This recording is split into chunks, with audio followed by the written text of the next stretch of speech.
Welcome students, আমি আজকে তোমাদেরকে দুটি ভেক্টরের স্কেলার গুণন পড়াবো।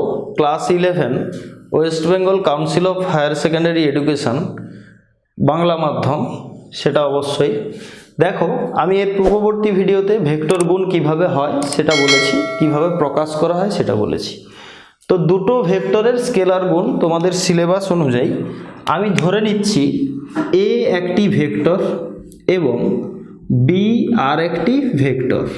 এ ভেক্টর এবং বি ভেক্টর এর মধ্যবর্তী কোণ আমি ধরে নিলাম কত? মধ্যবর্তী কোণ থিটা দিয়ে আমি এ ও বি ভেক্টরের ডট প্রোডাক্ট কিংবা স্কেলার গুণন আমি দেখাবো। ক্লিয়ার? সো দেখো আমরা কিভাবে প্রকাশ করব। নাম্বার 1 প্রপার্টি, ধরো এ ডট বি এর গুণফল কি আসবে? আমরা বলেছি এর গুণফলটা স্কেলার হবে। সো দেখো এ ভেক্টরের অবশ্যই মান থাকবে মড এ, বি ভেক্টরের মান থাকবে মড বি, এবং আমি এখানে আর একটি বিষয় আনবো। দেখো এর জিওমেট্রিটা আমি যদি করি, এ ও বি ভেক্টরের মধ্যবর্তী কোণ কত? থিটা। মানে কি? এটা ধরো এ ভেক্টর, এটা ধরো বি ভেক্টর, এর মধ্যবর্তী কোণ থিটা। ফর থিটা কোথায় অবস্থান করছে? থিটা হচ্ছে এইখানে অবস্থান করছে থিটা। ক্লিয়ার? সো দেখো আমি এখানে থিটা অভিমুখ, এর স্কেলার মান কত? মড এ। বি ভেক্টরের স্কেলার মান কত? Mod B. থিটা এই কোণটার স্কেলার ভ্যালু 1 ডাইমেনশনে কত? ক্লিয়ার? সো দেখো আমি একটা বলছি, দেখো সাইন থিটা এবং সাইন অফ মাইনাস থিটা মানে কত? সাইন অফ মাইনাস থিটা মানে মাইনাস সাইন থিটা। ক্লিয়ার? আচ্ছা, cos of minus theta equal to কত? Cos theta. ক্লিয়ার? আচ্ছা, থিটাটা পজিটিভ বা নেগেটিভ আমরা কি পড়ে এসেছি মাধ্যমিকে? অ্যান্টি ক্লকওয়াইজ রোটেশনে থিটাটা হচ্ছে পজিটিভ, ক্লকওয়াইজ রোটেশনে থিটাটা হচ্ছে নেগেটিভ। এটা আমরা পড়ে এসেছি। তো এটা কিন্তু চিরন্তন ব্যাপার নয়, তুমি উল্টোটাও বলতে পারো। তবে কি দুটো দিকের ঘূর্ণনের জন্য কোনটা কোথাও পজিটিভ, কোথাও আবার নেগেটিভ। তো দেখো অভিমুখটা, কোণের অভিমুখটার উপর নির্দেশ করছে যে সেটা নিশ্চয়ই ভেক্টর কোয়ান্টিটি হওয়ার দিকে এগিয়ে, আর কোণের অভিমুখটার সঙ্গে যে নির্ভর করছে না সেটা কি? স্কেলার কোয়ান্টিটি হওয়ার দিকে এগিয়ে। তো এখানে দেখো সাইন এবং কসের মধ্যে ত্রিকোণমিতির মৌলিক অপেক্ষক হচ্ছে সাইন এবং কস। সেখানে সাইন এবং কসের মধ্যে কোনটা আসবে বলো?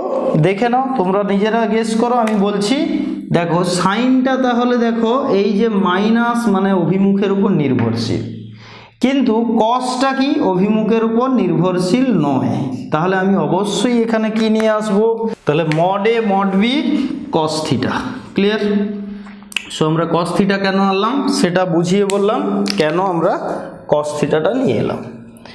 এবার দেখো এই বিষয়টা থেকে প্রপার্টিগুলো আলোচনা করছি। দেখো যদি দুটি ভেক্টর এ এবং বি এরা পরস্পরের উপর লম্ব হয়, তাহলে এই থিটা কত? থিটা হচ্ছে 90 ডিগ্রি। 90 ডিগ্রি। ক্লিয়ার? তখন কি আসছে বলো দেখি? তখন a dot b equal to cos 90 0, so টোটালটা কি হয়ে গেল? 0। ক্লিয়ার? দেখো দুটো ভেক্টর যদি পরস্পরের উপর লম্ব হয় তাহলে তাদের ডট প্রোডাক্ট বা স্কেলার গুণফল কি হবে? 0 হবে। ক্লিয়ার? সেটা আমরা প্রমাণ করে দেখালাম। তবে স্পেশালি আমরা তখন এই দুটো ভেক্টরকে একটা নামে ডেকে থাকি। তাকে কি নামে ডেকে থাকি? Solenoidal vector. Solenoidal vector. বোঝা গেছে? দেখো সলিনয়েডাল ভেক্টর এটা কিন্তু আমাদের ক্লাস 12-এ একটা অ্যাপ্লিকেশন আছে। তো তাই আমি জিনিসটা জানিয়ে রাখলাম, তোমরা জেনে রাখো যে দুটো ভেক্টরের ডট প্রোডাক্ট শূন্য হলে সেই দুটো ভেক্টরকে পরস্পরের লম্ব ভেক্টর বলা হবে, কিংবা দুটো ভেক্টরকে পরস্পরের সলিনয়েডাল ভেক্টর বলা হবে। ক্লিয়ার? এবার আসছি, ধরো দুটো ভেক্টর এ এবং বি পরস্পরের সমান্তরাল। যদি সমান্তরাল দুটো ভেক্টর হয় তখন থিটা কত হতে পারে? নাম্বার ওয়ান, থিটা 0 ডিগ্রি হতে পারে। তখন এদের ডট প্রোডাক্ট কত? অবশ্যই বুঝতে পেরেছ, a dot b equal to mod A mod b cos 0 degree plus 1, so mod A mod b. এবার ধরো দুটো ভেক্টর পরস্পর সমান্তরাল বিপরীত অভিমুখ হলে 180 ডিগ্রি, তখন আসবে কত? A dot b equal to minus of mod A mod b. কেন মাইনাস? কস 180 ডিগ্রির ভ্যালু কত? -1। ক্লিয়ার? সো আমরা এখানে পেয়ে গেলাম কি, দুটো ভেক্টরের ডট প্রোডাক্ট করলে দুটো ভেক্টর যদি লম্ব হয় তাহলে 2 নম্বর প্রপার্টি সাজেস্ট করছে 0, আর যদি সমান্তরাল হয় প্লাস মড এ মড বি অথবা মাইনাস মড এ মড বি। ক্লিয়ার? এবারে আসছি, দেখো আমরা, তোমরা এটা অবশ্যই নোট করে নাও, আমি কতগুলো বিষয়ে যাব, নোট করে নাও এটা। এবার দেখো 4 নম্বর প্রপার্টি, 4 নম্বর প্রপার্টি আমি কি বলছি দেখো, ধরো দুটো একই vector A dot a equal to কত হবে? দুটো একই ভেক্টর, তাদের মধ্যে কোণ কত করবে? 0 ডিগ্রি। সো মড এ ইন্টু মড এ, সো এ স্কোয়ার। ক্লিয়ার? বোঝা গেছে? এবার দেখো আমরা একটা প্রপার্টি হোল্ড করাবো, ধরো a dot b equal to, আমি পেয়েছি 1 নম্বর প্রপার্টি লেখা আছে আমার, মড এ মড বি কস থিটা, যদি তাদের মধ্যবর্তী কোণ কত হয়? থিটা। সো আমি যদি উল্টে দিই, ধরো b dot a equal to কত হবে? Mod b mod a cos of কত? দেখো এ বির মধ্যবর্তী কোণ ঘড়ির কাঁটার দিকে বিপরীতে অ্যান্টি ক্লকওয়াইজ, তাহলে পজিটিভ থিটা ছিল। বি ডট এ কত? ঘড়ির কাঁটার দিকে কোণ করেছে minus theta, so cos of minus theta. এবার তোমরা বলো কস of minus theta equal to কত হয়? একবার মনে করে নাও, তাহলে আমি এটাকে লিখতে পারি mod A mod B cos theta, cos of minus theta equal to কত? Cos theta. সো দেখো এই বিষয়টা একই পড়ে গেল, তাহলে আমি বলতে পারি b dot a equal to a dot b. এরা হচ্ছে বিনিময় নিয়ম মেনে চললো। বুঝতে পেরেছি? তাহলে আমি প্রমাণ করে দেখালাম কি, a dot b b dot a equal. Clear? এবার নাম্বার 6, প্রপার্টি নাম্বার 6, আমি তোমাদেরকে 6 নম্বর প্রপার্টিতে কি দেখাতে চলেছি? স্কেলার গুণের 6 নম্বর প্রপার্টি। দেখা যাক কি আসছে। 6 নম্বর প্রপার্টি, দুটো একক ভেক্টরের ডট প্রোডাক্ট করে দেখাবো। সো আমরা দেখো একক ভেক্টরগুলো পেয়েছিলাম ত্রিমাত্রিক দেশে কীরকম, ঠিক এইভাবে। এটা এক্স অ্যাক্সিস, এটা ধরে নিয়েছিলাম ওয়াই অ্যাক্সিস, এটা হচ্ছে জেড অ্যাক্সিস। জেড অ্যাক্সিস কীরকম ছিল? এটা জেড নয়, জেডটা হচ্ছে এটা, এটা হচ্ছে জেড। ক্লিয়ার? সো এই জেড অ্যাক্সিসটাকে আমি এখানে দেখিয়েছি। তাহলে বলো এক্স ওয়াইয়ের সঙ্গে কত কোণ করেছে? 90 ডিগ্রি। এটা দেখো ওয়াই জেডের সঙ্গে কত কোণ করেছে? 90 ডিগ্রি।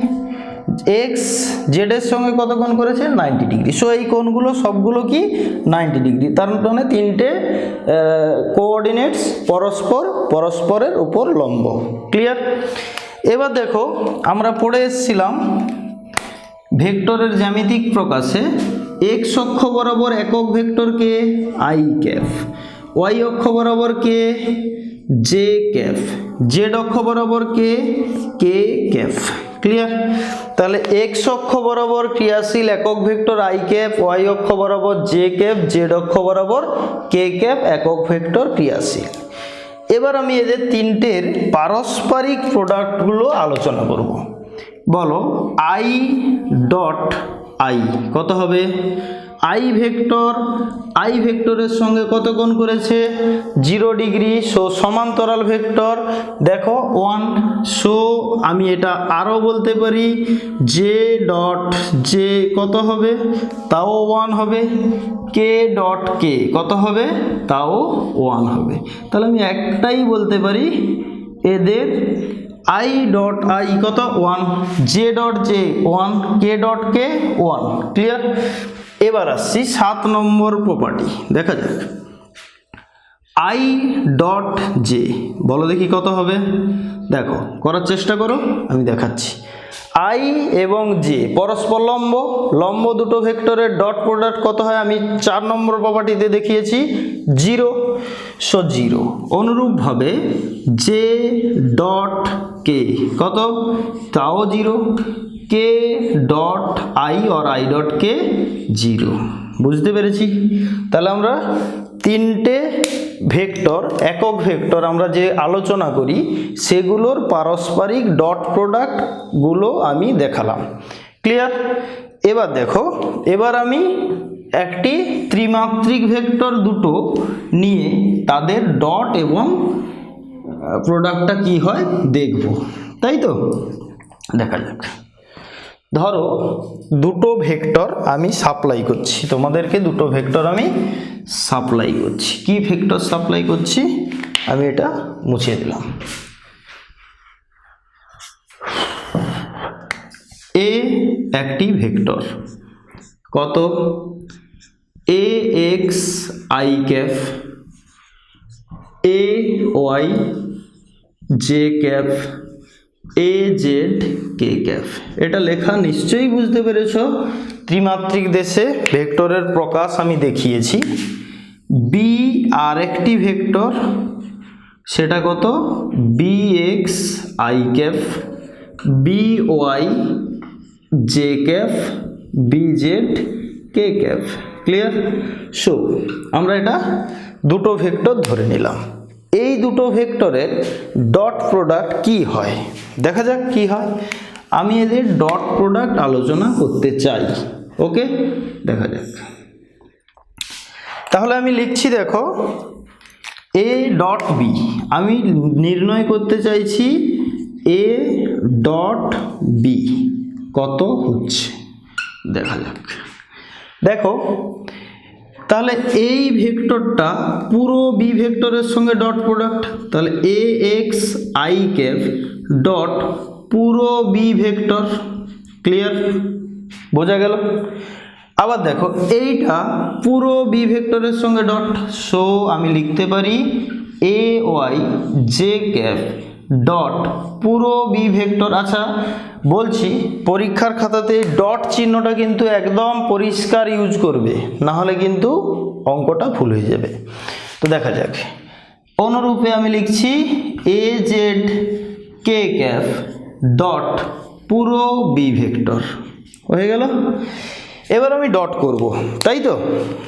দেখা যাক। দেখো আমি এই প্রোডাক্টটা লিখছি অর এ ডট বি।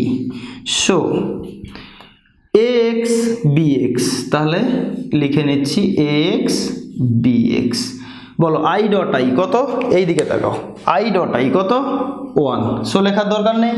বোঝা গেল? এবার দেখো এক্স পরের টার্ম এটা এবং এটা প্লাস এ এক্স বি ওয়াই কত আসছে? আই ডট জে কত?